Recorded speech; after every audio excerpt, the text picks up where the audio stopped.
Olá, meus queridos alunos do sétimo ano, aqui é o professor Luiz Paulo, tudo bem? A gente vai hoje para a nossa aula sobre a escravidão africana no Brasil, um dos temas muito importantes quando a gente fala sobre a história do Brasil. Não tem como falar aí sobre a escravidão africana durante aí esses vários anos de história do Brasil e como que esta escravidão africana ela aconteceu, quais foram as contribuições, né, para que a gente possa formar ali um melhor pensamento sobre elas, né?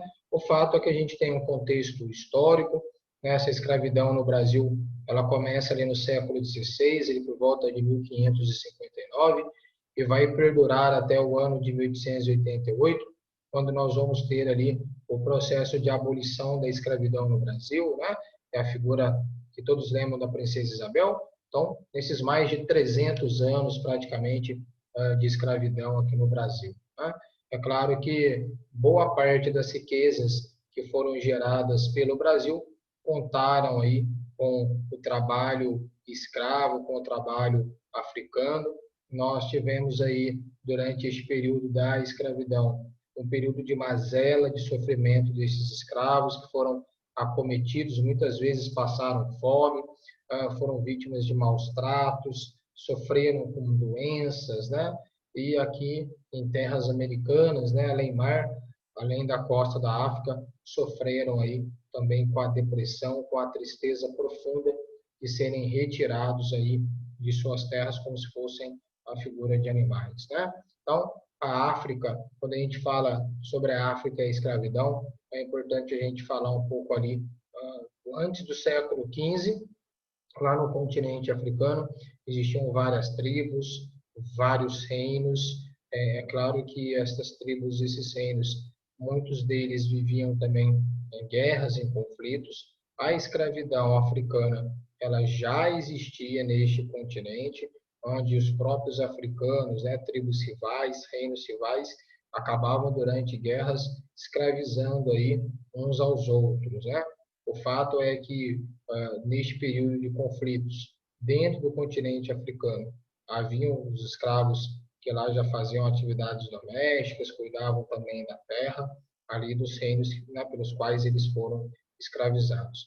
O fato é que a partir do século XVI, com a chegada dos portugueses, né, e sobretudo também de outros povos europeus ali no continente africano, este tráfico, esta escravidão vai se intensificar cada vez mais. Isso vai virar ali um comércio que vai atingir ali mais de 11 milhões de africanos. Eles vão ser aí vendidos como escravos para várias partes ali do mundo, né? Eles vão ser transportados aí para várias áreas, principalmente a área das Américas. E por que que eu estou colocando Américas no plural, né? Então, além da área ali da América do Norte, composta principalmente pelos Estados Unidos, aqui na América do Sul, nós vamos ter a América Portuguesa, que é o Brasil, e também a América Espanhola, que são os nossos vizinhos aqui, o Chile, o Peru, Venezuela, Uruguai, Paraguai, né, Argentina. Eles também fizeram ali mão de obra escrava, né? Então, é claro que este comércio dos escravos negros, no início, eles eram vendidos por preços baixíssimos, né, lá no continente africano, e quando chegavam aqui na América, chegavam aqui no Brasil, eles tinham um alto custo, eram vendidos aí como mercadorias extremamente valiosas, né? Muitas vezes, estes escravos que eram trocados lá na costa da África, eram trocados pelo tabaco, né, pelo fumo, pela água ardente, né, ou seja, pela cachaça que eram feitos aqui, né, nos engenhos aqui no Brasil colonial, lá na região do Nordeste. Também eram trocados por ouro, por marfim, por tecidos, por cavalos, por armas de fogo e também por outros produtos que eram de extrema importância e necessidade e que tinham ali um certo valor lá na costa da África, portanto serviam lá como moeda de troca, né? Quando eles chegavam aqui na América Portuguesa, no Brasil, os escravos eles eram colocados à venda em mercados, né? Então eram grandes galpões onde estes escravos ficavam acorrentados ali e como uma mercadoria mesmo, eles passavam e eram observados ali por aqueles que queriam comprá-los, por aqueles que queriam adquiri-los, né? Então, é como se eles estivessem ali à disposição de um grande fazendeiro, de um grande senhor de terra, para poder realmente adquirir eles e levá-los para servir ali de mão de obra para poder gerar riquezas nas terras, né? Então, eles ficavam à mostra, muitos ficavam ali à exposição e eram tratados, né, como a figura de uma mercadoria. Um dos mercados mais famosos aqui da região do Sudeste, principalmente ali na cidade do Rio de Janeiro, era chamado de Mercado do Valongo. Este Mercado do Valongo, lá no Rio de Janeiro, era certamente um dos maiores mercados escravos aqui do Brasil, porque daqui do Valongo, no Rio de Janeiro, eles eram redistribuídos aqui, principalmente para o Sudeste brasileiro.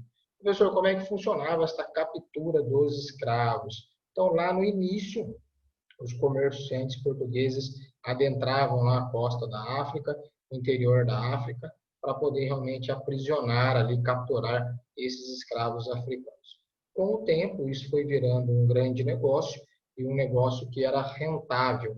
Então, muitos chefes africanos de tribos, de reinos ali, africanos começaram a ver a oportunidade de enriquecer, de adquirir mais relações comerciais, maiores riquezas, e aí os próprios reinos começaram, né, os próprios reinos africanos começaram a ver nisso daí a possibilidade de aumentar ali a riqueza. Então muitas tribos, muitos reinos africanos começaram a atacar uns aos outros ali, preparando emboscadas, capturando ali escravos, famílias inteiras que deveriam ser retiradas, né, lá do interior do continente africano e levado ali para a costa da África, onde ficavam aprisionados, presos ali, no que nós chamamos de feitorias, que eram grandes depósitos, à espera dos navios, né, chamados de navios negreiros, para saírem lá do continente africano, da costa da África, para várias partes aqui da América e do mundo todo, principalmente nesse caso no Brasil, que era um grande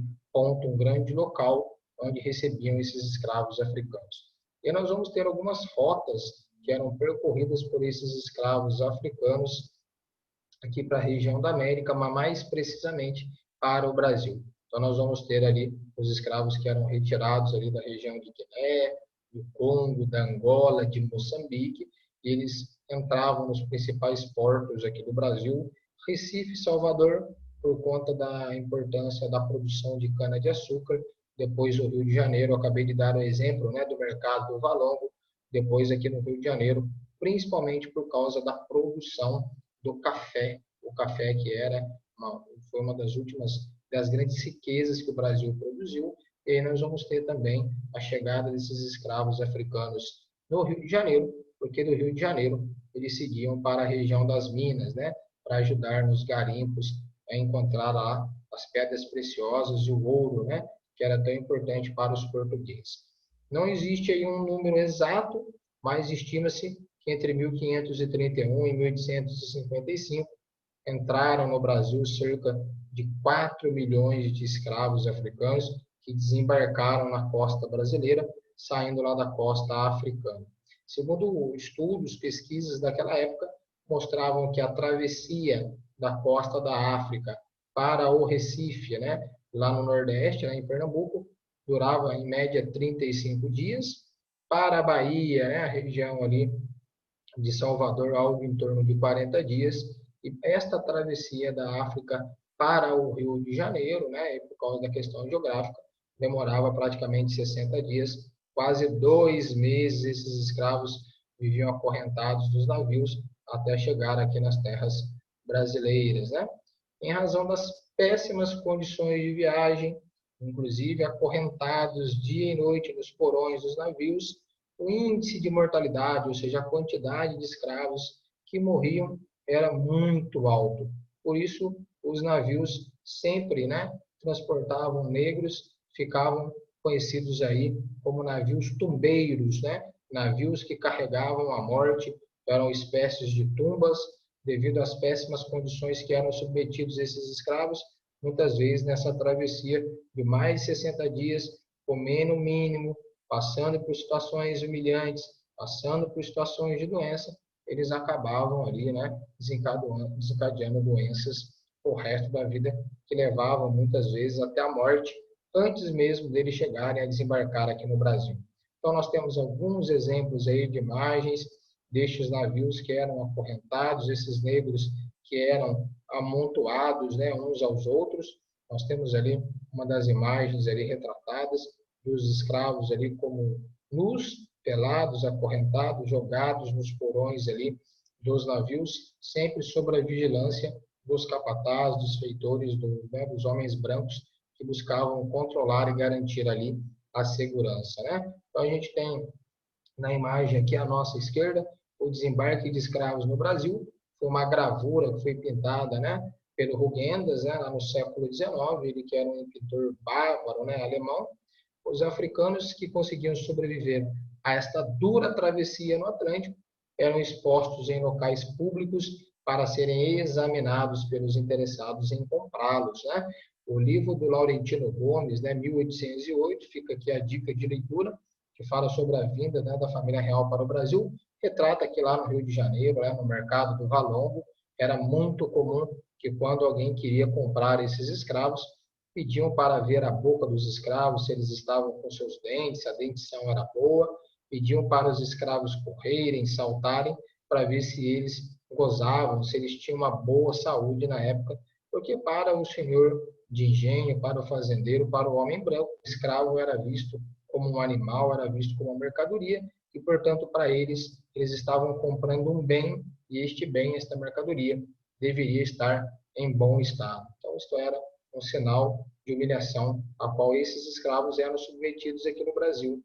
Quando eles chegavam, né, aqui à América Portuguesa, esses escravos, né, já vimos, eles eram aí colocados à mostra como mercadorias, e aí nós temos aqui do lado direito uma outra imagem que mostra um modelo, né, desses mercados que eu acabei de falar, onde estes escravos lá permaneciam, os homens brancos ali, os senhores, os fazendeiros passavam para poder medi-los, observá-los, para poder adquiri-los, né? E dali destes mercados eles seguiam sua vida aí para as grandes fazendas, para vários lugares diferentes para o interior aí do nosso Brasil.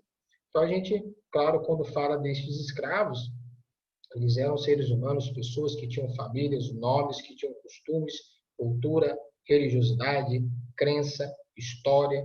A maioria destes escravos africanos que foram trazidos aqui para a região da colônia, foram trazidos aqui para o Brasil, eles pertenciam a alguns grupos étnicos, né? Mas os dois que tinham maior incidência eram realmente os bantus e os sudaneses, né? Então, os escravos, né, do grande grupo étnico chamado de bantus, eles eram originários lá de Angola, de Moçambique, da região do Congo, eles que se tornaram mais numerosos ali no centro-sul, aqui nesta região nossa do Sudeste, e também do Nordeste. E já havia também um outro grupo étnico chamado de sudaneses, eles que eram provenientes lá da região de Guiné, da Nigéria e também da chamada Costa do Ouro. Eles já foram levados principalmente para a região da Bahia. Esses escravos sudaneses, muitos deles, inclusive, praticavam a religião islâmica, eram, né, islâmicos. Alguns desses escravos foram responsáveis, né, lá durante o século XIX, pela revolta dos malês, é algo que nós ainda vamos estudar mais lá na frente, né? Então aí nós temos também estas rotas aí onde os escravos, né, os sudaneses e os bantus, né, saíam sobretudo aí para Salvador e também para Nova Orleans, né, o Nova Orleans, lá nos Estados Unidos e Cuba. Então os sudaneses já foram mais provenientes desses lugares e os bantus aí em Recife, Salvador, Rio de Janeiro e também aqui na região de Buenos Aires, na Argentina, né? Estes escravos, né, que vinham para o Brasil, eles vinham, portanto, eles tinham várias etnias.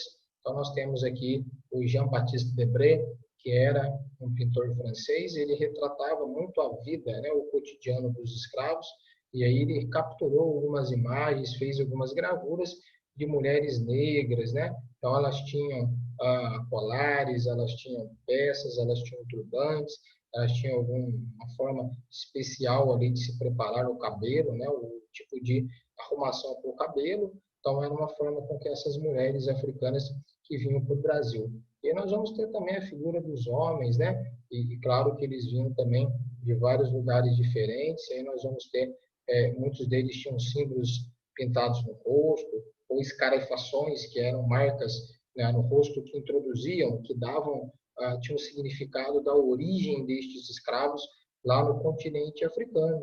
É muito comum que estes escravos, quando chegavam no Brasil, ocorriam ali dois fenômenos, né, para poder identificá-los. A gente chama de etnônimos. Então, os etnônimos, na verdade, têm a ver com os nomes que eram dados através das etnias, lugares, né, os portos que eles foram embarcados na costa da África para serem trazidos para cá.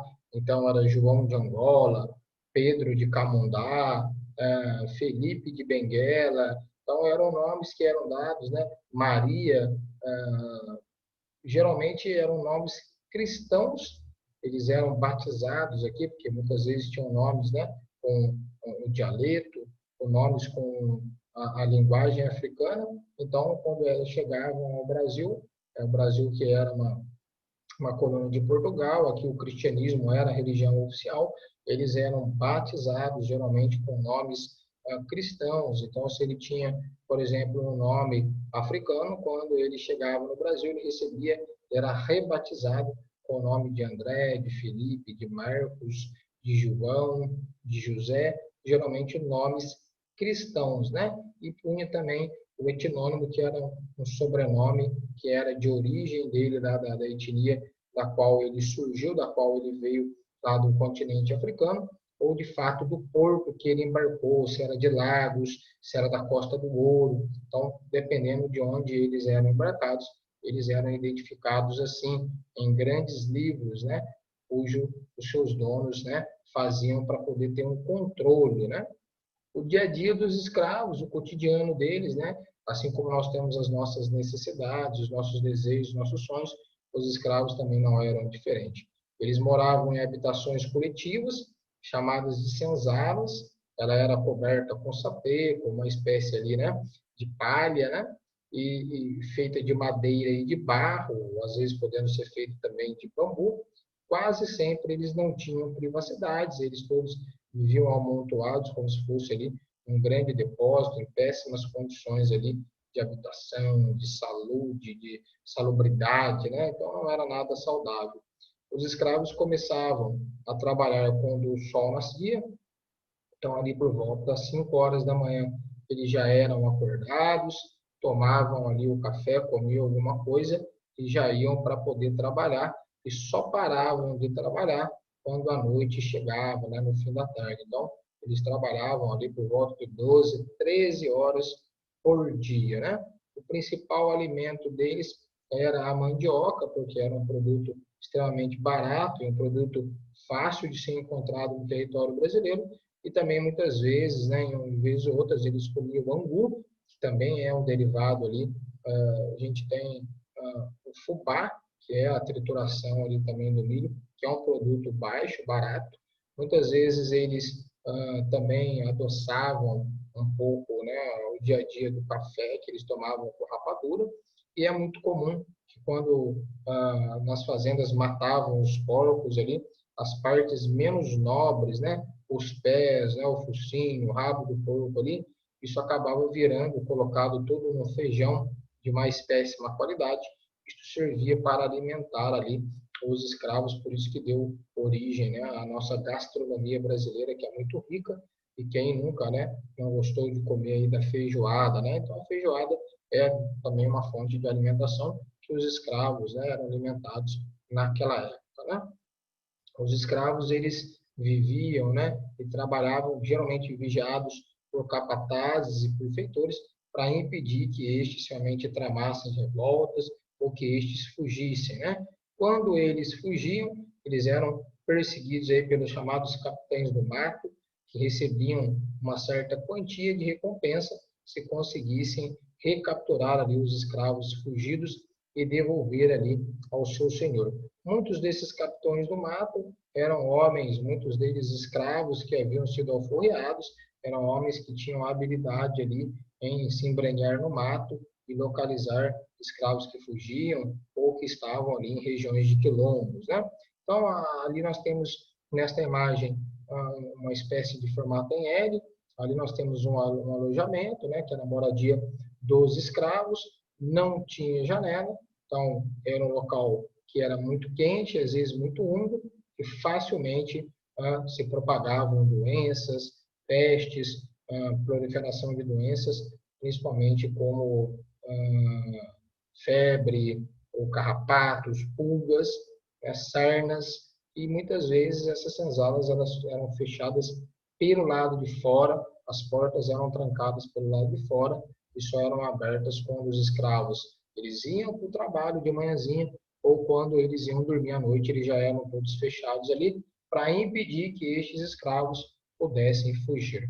Já a casa grande ali em cima já era uma casa do senhor de engenho, era a casa de um grande fazendeiro, e ali ele vivia com a família dele próxima ali para poder controlar toda a produção e principalmente a vida dos escravos.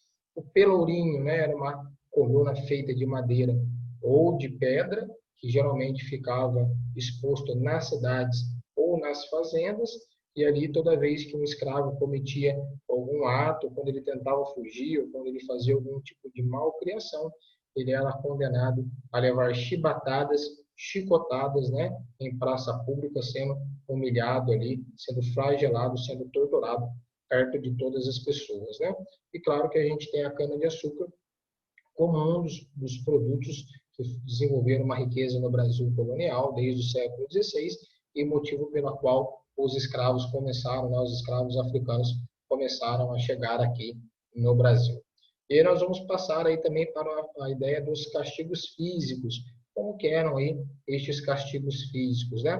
Os principais castigos físicos que eram sofridos pelos escravos, nós temos vários, mas eles eram levados para o tronco, né? Então, os escravos ficavam presos, imobilizados por horas, às vezes dias, o que provocava, né, um inchaço das pernas, o formigamento muito forte, câimbras, muitas dores, porque eles ficavam ali acorrentados, presos ali ao tronco, né? O chamado bacalhau, que era uma espécie de chicote de couro cru, que rasgava, né, a pele dos escravos, porque eles apanhavam com toda a força ali nas costas. Muitas vezes os feitores passavam sal nos ferimentos, tornando a dor ainda maior, né? O chamado viramundo, que é um instrumento de ferro que prendiam as mãos e os pés dos escravos, a gargalheira, que era um colar de ferro com várias hastes, né, em forma de gancho. Então percebam que estes escravos aí, eles eram extremamente maltratados, eram tratados aí pior até do que animais, né? Então nós temos aí algum desses instrumentos, né, colocados ali. Faço aqui um destaque para a letra F ali, né, onde nós temos os ferros, né, de marcar. Muitas vezes esses escravos eram marcados, né, como se fosse um animal, um boi, uma vaca, dizendo que ele era ali de pertencimento ali, que ele era propriedade daquela família, daquele senhor de engenho, daquele fazendeiro. Então, muitas algemas, animais palmatórios eles apanhavam. Então, aí são alguns destes instrumentos de tortura que eram utilizados ali durante o período da escravidão. Alguns escravos, né, acabavam adquirindo distúrbios psicológicos, alguns deles sofriam de síndromes e às vezes eles tinham um tipo de vício, ou às vezes até tentavam se matar comendo terra. E para poder combater aí este mal, os donos dos escravos usavam ali uma máscara chamada máscara de Flanders, que impedia, né, ela era fechada na parte de trás da nuca, que impedia, né, aí nós temos algumas imagens que mostram exemplos de máscaras de Flanders, que impedia que esses escravos pudessem continuar comendo terra, né? Ou então, em casos mais graves, né, estes escravos eram suspensos e presos ali, como se fosse uma pequena gaiola chamada de panacum de cipó, era como se fosse uma gaiola de cipó, e este isolamento durava vários dias para que este escravo pudesse voltar ali ao normal, né, para que ele deixasse de se alimentar ali, de comer terra. Então, era um desses tipos também de mal que se abatia, que acometia ali os escravos durante a escravidão aqui no Brasil. Bom, esta é a nossa primeira parte, a parte 1 desta aula sobre a escravidão africana no Brasil. Espero que vocês tenham gostado, né? Logo eu vou fazer a parte 2 também. Se você gostou, deixe o seu like aí. Se você ainda não é inscrito no canal, se inscreva, deixe lá, né? Toque no sininho para você receber sempre notificações de novas aulas quando eu colocar aí no canal, tá bom? Então, um grande abraço a todos e espero que vocês tenham aprendido um pouco mais com a nossa aula, né? Então, até a próxima e um grande abraço.